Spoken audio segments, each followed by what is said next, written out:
Morning all. Did you know that by doing this,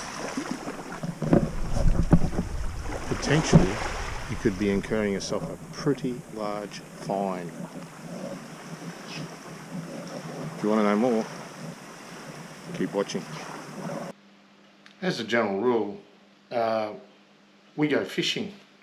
So most people that watch this channel in Australia are going to be people that practice things like catch and release, lure fishing and so on, because fishing from a kayak is more along those lines than just sitting in one spot and jigging, soaking baits and so on. However, I do bait fishing and plenty of other people do bait fishing that are on kayaks. So I thought what I'd do is, I came across something the other day. So a very experienced local angler from Canberra was pulled up by some ACT government rangers while he was actually out on Lake Burley Griffin and fishing. And he had 4 fishing rods rigged with 4 different lures on his kayak. And they spent nearly half an hour with him, took a whole heap of photos of him, all his gear, his kayak, wrote a detailed report on it, and gave him let him off, but gave him a formal warning that the next time they caught him with 4 fishing rods, he would be fined.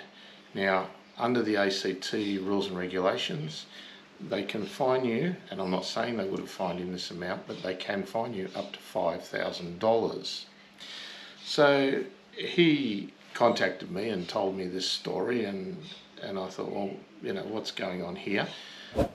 So I looked up ACT fishing rules and regulations, and I was quite surprised about what they said in relation to the number of fishing rods that you can have on your kayak, or have whether you're on the bank in a boat or on a kayak, and how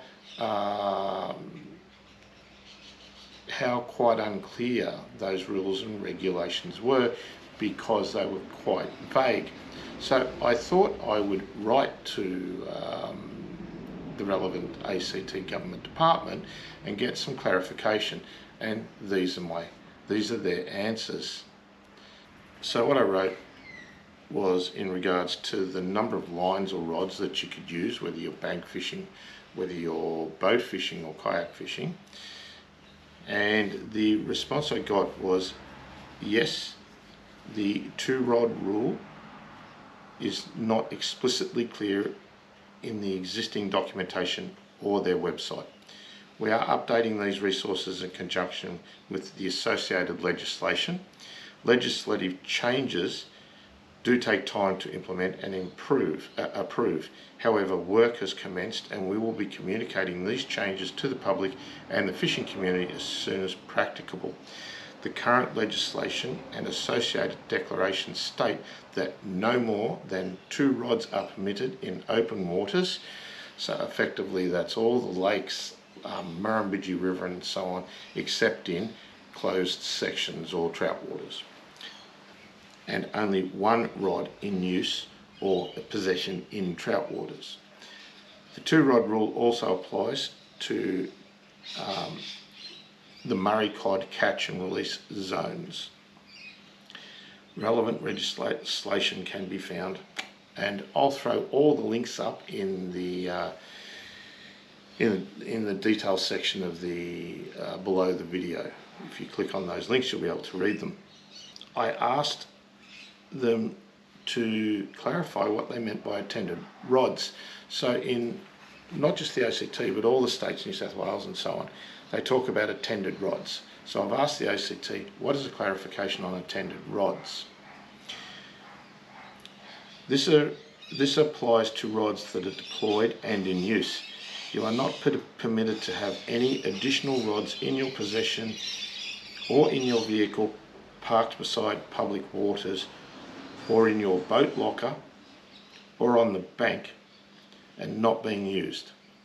So essentially what they're saying here is they can fine you for any rods that you have relatively near you that may be spare rods, backup rods, rods rigged differently and so on. Fisheries officers do have some discretion here.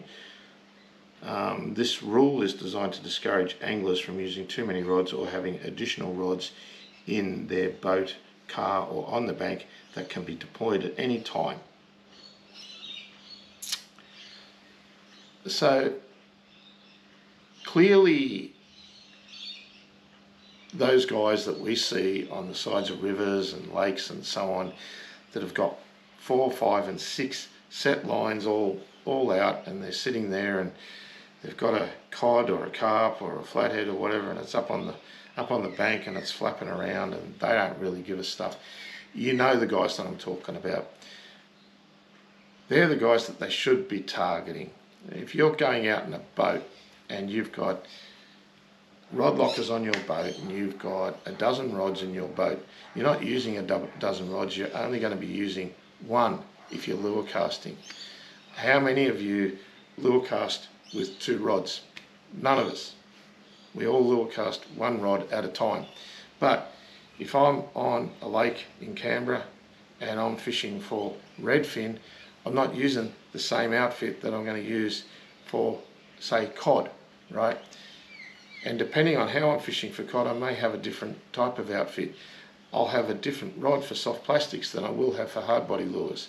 I'll have a different rod for spinner baits than I will have for swim baits. I can go on and on and on. Why is there this 2-rod rule? I can't even keep the spare rods in my car. How is that? Anyway, if you're fishing in the ACT or you're coming to the ACT to fish, you need to know this, right? In New South Wales, generally it's 4 rods. If you cross the border and you're fishing the ACT, you will get fined. I'll go further. So, in the other states they talk about rigged or not rigged rods. Righto? In the ACT, there's no difference. So they say here, yes, you would be contravening our rules regardless of whether your rods are rigged or not. So whether they've got reels, lines or anything on them, if you've simply got them in the car, a hand line or a rod, right, you are at risk of being fined. We are in the process of reviewing this rule to align more closely with New South Wales, where you are permitted 4 rigged rods in your possession, with only 2 in use at any one time. So they openly admit that they're a hell of a lot stricter than in New South Wales, or Queensland, or Victoria. I posed the question that lure casters are not often likely to use more than 1 rod. Their answer to that was, not all lure anglers use only 2 rods. Our experience has shown that some lure anglers will use more than 2 rods given the opportunity. There is little difference between an angler using 5 bait rods on the bank or 5 lure rods trolling in the lake.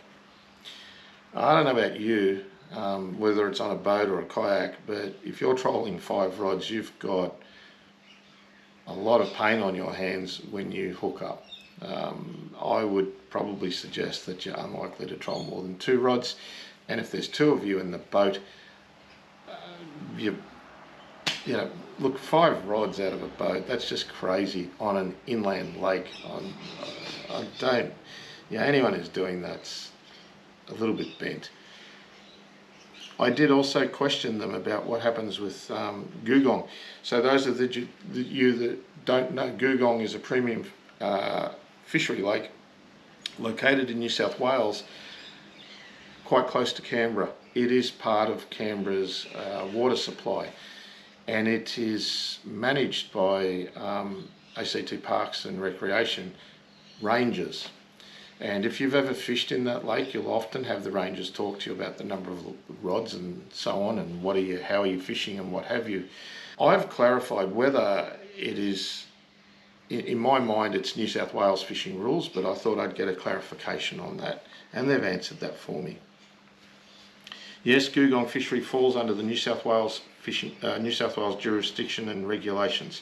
However, New South Wales Fisheries, ACT Fisheries and ACT Parks and Conservation officers may conduct joint operations in Googong from time to time. The land surrounding Googong is managed by ACT Parks and Conservation and falls under the following Act, blah, blah, blah, blah, blah. I've also asked them, why is it, or how is it that they're going to disseminate this information to all the anglers in the ACT, given that in the ACT you're not required to have a fishing licence, so you receive nothing from them either in the form of emails or the form of mail as you would in, say, New South Wales or Victoria. I hold a New South Wales licence, I hold a Victorian licence, and every time I renew them I get updates on what I can and can't do. And their answer to that is they understand that that is an ongoing problem. Not everyone looks at their Facebook page or their website, and that they are considering putting signs up around popular fishing spots within the ACT outlining what their rules and regulations are. They've also advised that they commenced in November 2023 enforcing the rules. So, right, but now they have rangers actively speaking to anglers and dishing out fines.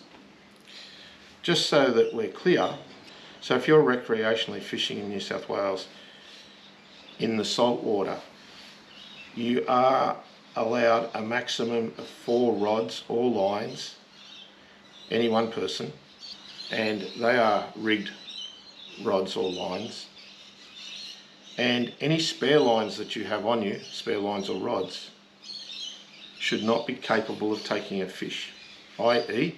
they're not rigged with hooks or lures, and preferably they should be properly stowed. So if you're on a boat, stowed in a rod locker. If you're on a kayak, latched into a rod tube, you know, so you might have 6 rods with you, 4 of them rigged up, 2 spares.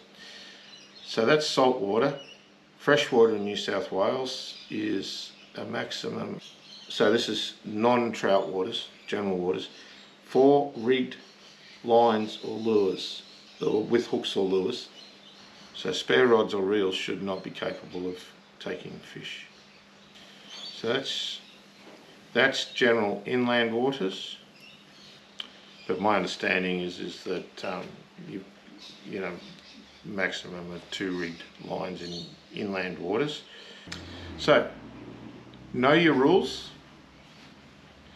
It is really important. None of us like to cop a fine, and it's really some of this is,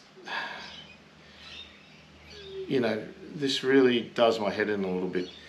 So for example, the FRDC have found that studies examining the benefits of spending time outdoors suggest that recreational fishing, like many other outdoor activities, is likely to have benefits for your health and well-being of many. So if you want to extrapolate that out, then the Department of Agriculture, so that was a study done in 2023. Another study done in 2023 by the Australian Department of Agriculture in regards to how many recreational anglers there are, they've accounted for 4.2 million in Australia, or 1 in 5 adult Australians are estimated to participate in recreational fishing each year. So 1 in 5. So recreational fishing is a really big thing in this country. 1 in 5. And the studies show that fishing is good for your mental and physical health. Studies, there's plenty of organisations and plenty of studies done in America that show that activities like fly fishing and kayak angling are even more beneficial, particularly to your mental health. And I think part of the reason for that is because you're not just soaking baits, you're actually actively trying to find the fish and engage in the fish with your lure and control your craft at the same time. in a similar way that fly fishing is not just a case of dropping a bait into the water. So that is, the Australian government have determined that 1 in 5 adult Australians are recreational anglers on a yearly basis. And yet, if you cross the border into the ACT, you're only allowed to use 2 rods, or have 2 rods with you, whether they be in your car or with you on the bank. So, you know, if you want to fish for bream, use a different rod to, they're all rigged differently. We know this.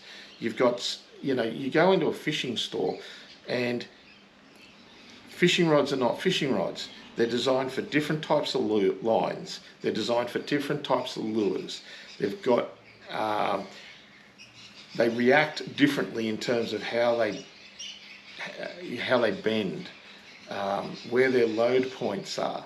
There's different lengths. They're designed for different types of reels and so on. So if I'm fishing for yellow belly and redfin, I will usually take at least 2 rods with me. But there's cod in the same waters and there's carp in the same waters. So what do you do? In the ACT, 2 rods, or you're susceptible to a fine that could be as much as $5,000. So know your rules, know your regulations. Comment below what you think about this. Are they making it easier for us to go fishing, or are they making it harder? And what's the point of those regulations?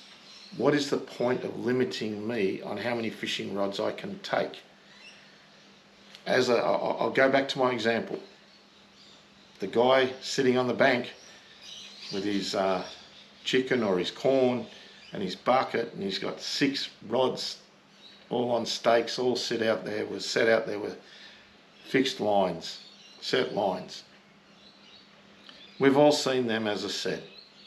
None of us like what those guys do. We all know what they're up to, right? So by all means, deal with those guys. But you're picking on a guy in a kayak that's got 4 rods with him. You're picking on a guy in a boat that's out on Lake Burley Griffin or Lake Ginninderra, and he's got, you know, 2 or 3 rods up on the deck with him. But then you discover that he's got another 5 estuary rods sitting under the rod lockers. Bang, you're fined, mate. Is that what it's all about? Works out specific rods for specific lines, specific reels and specific lures. All right, that's my rant. If you like this video, please give us a subscribe, please give us a like, please throw a comment in the comments section. I'd be really interested to see whether you think like me and you wonder what these regulations are specifically trying to achieve, or you think I'm wrong and you think I should pull my head in and we should just go out with 1 rod, right? Let me know. I'd be really, really happy to read your comments. Also happy to reply to your comments. Have a great day. See ya.